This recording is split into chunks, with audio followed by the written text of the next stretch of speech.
Hi, everyone. Welcome back to the Interact podcast. My name is Josh Haynam, co founder and CEO at Interact. Today, I'm joined by LaShonda Brown, tech educator, and we're going to talk about different use cases for quizzes because we're trying to bust the myth that is almost always in people's heads.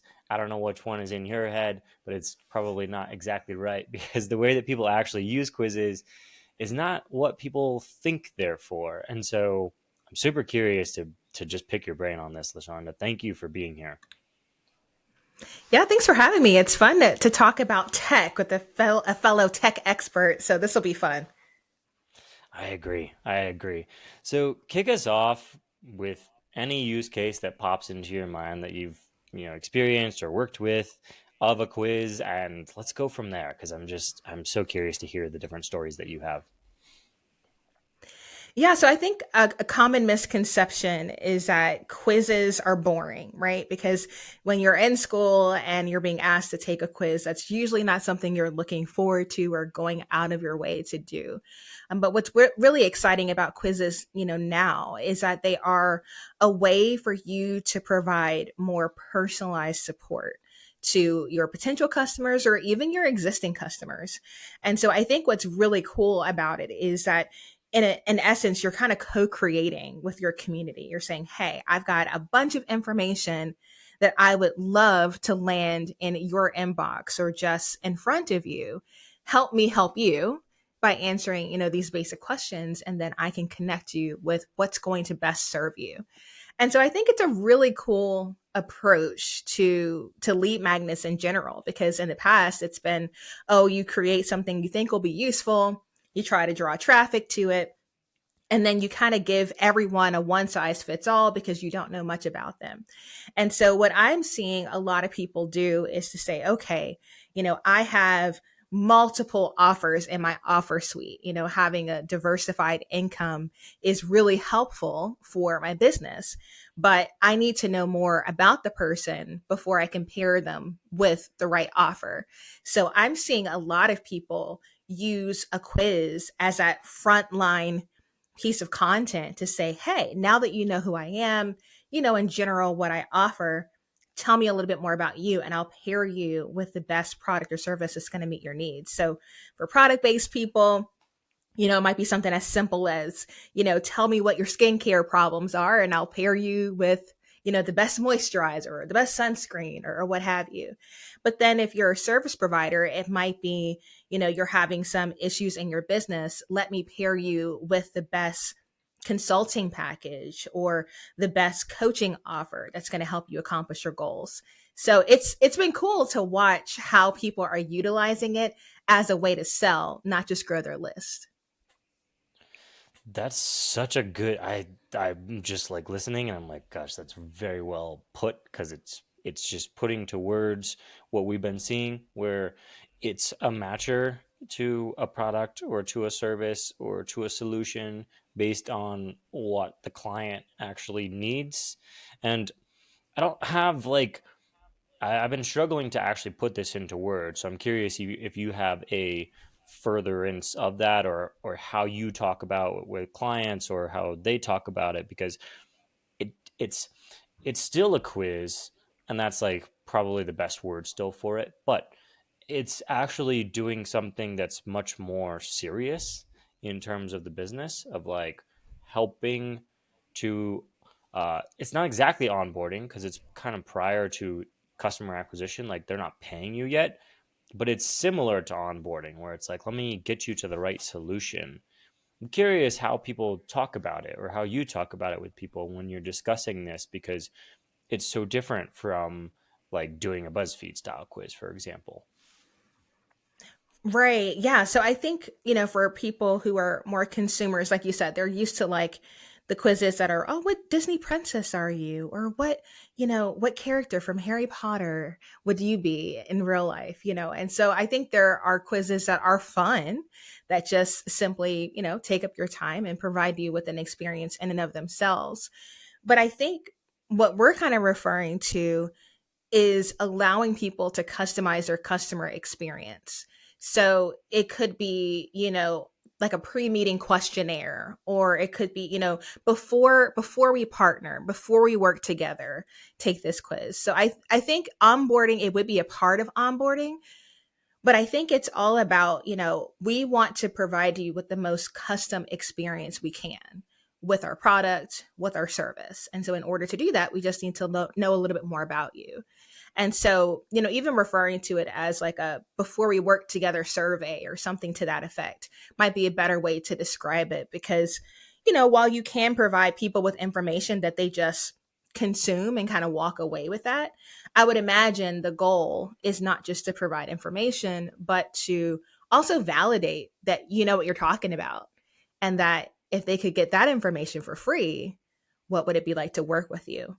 So I think that's how we're seeing that shift. Is the quiz itself is not the end of the conversation, it's the conversation starter. I like that you matched custom experience to customer experience. I never thought about that being the same root word, but it is, I would assume, because it's just ER on top of customer. And it's such a dichotomy between that and like a non-custom experience, right? Where somebody has to read through five offers and be like, are any of these for me? And I just don't feel like people want to do that. They don't necessarily want to self-serve, if especially if they're going to end up paying you. They're like, well, like you said, it's kind of a preview of what the experience would look like if they were to work with you. And if that experience is generic, then they can expect, or they probably subliminally expect, that working with you will also be generic. Like you're just going to give generic advice versus custom advice. So thanks for putting it that way. That's really like helpful context. If you're game to jump over to the more technical side of this, I know you're both a Flowdesk partner and a Canva partner. Those are two extremely important pieces of building a quiz. Obviously, we have integrations with 24 other email softwares, but Flowdesk is an awesome one. And then Canva is so important because the look and feel of a quiz, and the best quizzes have a lot of images. So how you put those images together is so vital. Um, Talk to me about what you're seeing in terms of both kind of the appeal, the visual appeal of a good quiz, and then also on the Flowdesk side, like how you segment leads. Yeah, so from the graphic perspective, I am definitely biased. I've been a Canva verified expert for years, and I've been a customer of theirs for years. And what I love about Canva is they're staying on top of the trends, and they're making it easier and easier for non-designers to create beautiful designs. So if you are an expert at what you do, but you don't consider yourself to be a graphic artist, leveraging a tool like Canva is going to allow you to portray yourself in a professional manner without the stress and the expense of having to outsource that or learn a whole new skill set. And so I really do love using that tool as a way to help people be more visually consistent across the board, because many people, they will invest in their logo, they will pay for a brand kit with their palette and their fonts, and they'll put all this investment into their website. But unfortunately, if you just go into, Interact, and you don't do any type of customization, as soon as you integrate that quiz into your ecosystem, there's that disconnect. And so you can leverage a tool like Canva to create graphics that kind of reflect your brand voice and your brand messaging, so that when that quiz gets added, it's so seamless. Because whenever a person comes and experiences your brand online and they feel like, wow, the social graphics, they're consistent with the website, they're consistent with the onboarding, it gives them more confidence in you as an online business. And so I definitely encourage people, utilize the templates and Interact, but take that time to say, what imagery can I add that's going to make it feel like less of a disconnect between this software and wherever you have your website hosted. But then when all of that's said and done, I feel like you're not really getting the full benefit of utilizing a quiz unless you customize your email marketing to match those quiz answers. So once you silo those results and you say, okay, when a person answers these particular questions, assign them to this persona, if you will. That persona should also be linked to a segment so that you can go back, whether it's a week from now, a month from now, a year from now, and say, hey, based on what you already told me about you, have you considered trying this? Whether it's free advice or a coaching program or a challenge or a conference you're attending, those quiz results are going to allow you to give a more personalized email experience, which is going to increase the probability that that person is going to continue to pay you because they're going to feel like, wow, man, they really know me. They may forget that, oh, yeah, they know my favorite coffee is a mocha frappuccino because that was one of your quiz, questions. But for you to recall that information months down the line is going to be very meaningful with very little effort on your side of the fence. And so I think, definitely having your quiz connected to your email marketing service provider is going to be very important. But on that front end, making sure that those graphics are compelling, it's going to help increase the probability that people even finish the quiz to begin with. And so I think they're both really important. And so that's why I spend a lot of time on my YouTube channel, Bootstrap Biz Device, really talking about practically how can you use Flowdesk and Canva to grow your business online, because they really do work hand in hand. 100%. And I appreciate that you brought up both like the colors and also the imagery, because that's a piece that a lot of people do miss with us. They'll have a very generic cover photo on a quiz, when if you went into Canva, did some customizations, made that cover photo look like your website, or if you like to use iconography, then you also have iconography on your quiz cover photo. It makes an enormous difference, even if it's not like a huge difference in conversion rate that you can track. Like you're saying, it's all part of the brand, and if that's not building over time, then I think you end up paying for it, because people just don't have the same level of trust in you that they'd have in somebody whose brand is always consistent all the way through, from the social graphics to the website to the quiz to the email follow-ups, all that. And that's really helpful context. I appreciate that. And also on the Flowdesk stuff, like remembering, remembering automatically what people told you and then recalling that. It's almost like a politician, right, that walks around with their assistant who's like, oh, this is so and so, they like this, and then they greet the person like, hey, I know you like this, right? And it goes a huge way in building that kind of rapport with people. Another question that came to mind as we're just chatting here is like, what are you seeing? Because like a lot of what we're talking about is like very practical stuff of like, okay, once somebody's ready to take the next step, then here's a quiz that helps with the automations and getting people into the right place, good customer experience. What trends are you seeing on the level above that in terms of what's reaching audiences at the like social level on YouTube? I know you have a great YouTube channel. What are you seeing there that people are responding well to in 2025? Yeah, so I think being creative with how you introduce people to your quiz, almost like your quiz itself being a product, is really catching on. Your quiz is not just a function of your website, it's a tool that's going to help people. And so I think people sharing about their quiz tools in creative ways is really increasing the leads that they're generating. So some of the things that I think are really fun that I've seen is at an in-person networking event, I've seen people put QR codes to their quizzes as the lock screen on their phone. And so as they're, networking with people, they're talking about, hey, I think you would be a really good fit for the services I provide. If you just scan this, it'll just send you to a quick quiz and it'll tell you, what's the best fit for you. And so instead of giving them a business card or sending them an email later to follow up, you're probably going to have your phone on you. And so that idea of immediately not even having to unlock your phone, but having it as that lock screen background when you're networking is a really cool way to start driving some leads.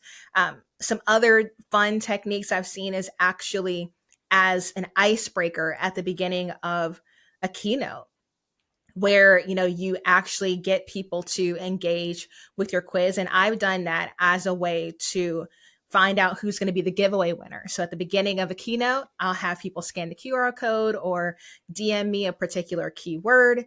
Once they do that, they're actually taking the quiz while I speak, and by the end of the presentation, I'm able to choose a winner from that. And so that's a really fun way to get people interacting with you in person while you're teaching them. So that's a fun strategy. I've seen people leveraging mini chat automations on Instagram to kind of talk about information about the different personas present in their quiz, and then driving traffic to like a signature quiz, so that they may have 4 to 6 reels all driving traffic to the exact same quiz, but talking about the different personas in each piece of Instagram content. And I think the last one that I'm seeing is a really fun kind of a meta technique. And I think this is a really cool thing to do.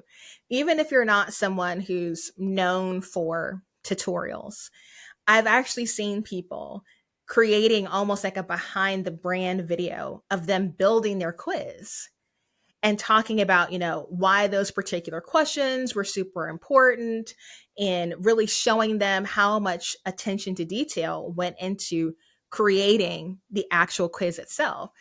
And then at the end of the video, they're like, hey, if you want to take the quiz and see which one you are, here's a link in the description. Let me know in the comments what result you got.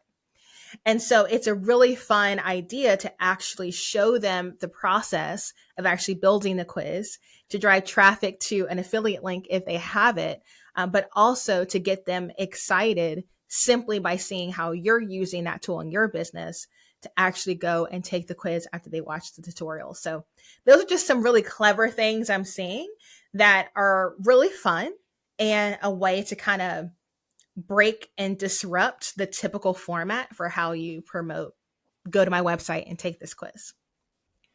I like that you mentioned both in person and then also that last one where you're talking about the behind the scenes, because a lot of the pushback that we've gotten the last couple of years, and this has died down a little bit now, but a lot of it is like, oh, quizzes aren't serious. Like, I just, people are just going to think I'm doing a gimmicky thing, which I think is fair because during the heyday of, 2021 and 22, there was a lot of kind of junky stuff out there, and that was when the internet was just being flooded with junky stuff, um, and people are still recovering from that. And so a really easy way to show that you're not doing that is to show the level of research that you're putting into it, to show how thoughtful you are being about the different personas in the quiz and the questions that you're asking and why you created it in the first place. It's like, hey, 1,000 of you DM'd me with the same question, so I'm gonna make you a quiz. Like, it makes so much more sense to do it that way than it does to just be like, oh, I'm gonna try to do a quiz to generate leads. I think that's something that just doesn't work anymore. Like, you cannot just go into it being like, the whole goal here is for me to get leads. It's just gets nothing at all, which is kind of the thing we've been trying to help people move past. Um, in terms of like zooming out even a level further than quiz onboarding, promoting it to for your business, thinking about business at the highest level now, um, what are you witnessing in the last year or two as we kind of come out of the pandemic era? We're entering a new era. What types and methods of going to market and what kind of tech trends are you seeing? I know obviously Flowdesk and Canva, but what else are you seeing in terms of how people are setting up their businesses in 2025 going into 2026 that is like the new paradigm? I think people are realizing that they either need to embrace AI in the sense that they need to train AI on their intellectual property, or they need to embrace community. So it's like two opposite ends of the spectrum. It's either I need to double down on tech, or I need to double down on being more human. But I think straddling the fence in the middle and kind of being neutral is not working like it used to. And I say that to say, I've seen a lot of people who have said, you know what? Ultimately, what I've taught over the past decade can easily be searched in a Google search. You know, Gemini is feeding these answers, ChatGPT is feeding these answers. So why not train a custom GPT and sell that, you know, on a recurring basis or just a lifetime rate, and just embrace the fact that AI is here and it's not going anywhere. So I'm seeing a lot of custom GPT products roll out on the market where people are training it on their specific area of expertise, and they're blocking it from general searches. So that's been an interesting thing to see, and it's added new income streams for people, and it's been a really fun way for them to kind of embrace what's happening. On the other side of the fence, I'm seeing people say, okay, maybe gone are the days of launching all these courses, because as soon as I launch the course, it's outdated or I'm constantly having to update the modules. So what if, you know, there is kind of a baseline for the course and there's ongoing support in terms of a subscription or a membership. So there is that human aspect to say, maybe people are not flocking to these, you know, evergreen courses that are always sitting there because they can type into, you know, a quick chat GPT search and get some quick answers. Maybe they're looking to actually learn from their peers or learn from you in real time. And so you're kind of seeing a new resurgence of these communities that aren't based on, you know, Facebook groups or group chats on Instagram. They're on these separate third party platforms where people are saying, okay, I need to own my own community real estate, and I can offer community with my content as a way to be competitive. And so I think it's just been fun to see people really take a step back and say, okay, the tide is changing. I don't have to be overwhelmed by the tide. How do I want to ride the wave? And you have a couple options, and then you just have to commit. So I think it's been fun to see how people are deciding, and I think it is restructuring the way things are done, but it's not putting people out of business like maybe they expected that it would. That's super. I like the way you put that because in our business, we have both. Like some stuff is fully AI. Like if you need an idea for a quiz now, AI, like it does better than a human could even do because it can read your whole website and everything. But if you're talking through like a whole quiz funnel and strategy and how it connects to your audience, AI doesn't know that. And so we've increased the amount of customer calls that we do 3 4x this year over what we've done in the past. And so I hear you exactly. And also with our customer base, which similar to the folks that you serve, yeah, it's like you gotta pick a lane, or if there's some aspects of your business that can be fully AI, go for that. But then other aspects have to be way more human than they used to be. Like evergreen courses, I don't think are really a thing anymore because like, what's the point, right? Like you said, it's going to be outdated instantly. It can get scraped by ChatGPT or Gemini, and then all of a sudden it's in there. So there's not a ton of value there, but having a community where you also add the information, that makes perfect sense. That's really helpful context. I appreciate that. Um, as we kind of come to a close here, like what can people do to continue their education? Because that's the piece where you really come in. Like how do you recommend people working education into their day to day so that they can continue staying on top of trends and like continue learning without like slowing down their actual business? And then as part of that, where can they go to learn from you? Yeah, so I'm a big fan of habit stacking, and I think that's something that we're having to do a lot more now with just more competition for our time. So, say for instance, I'm part of the whole walking pad crew, got the weighted vests and all of that.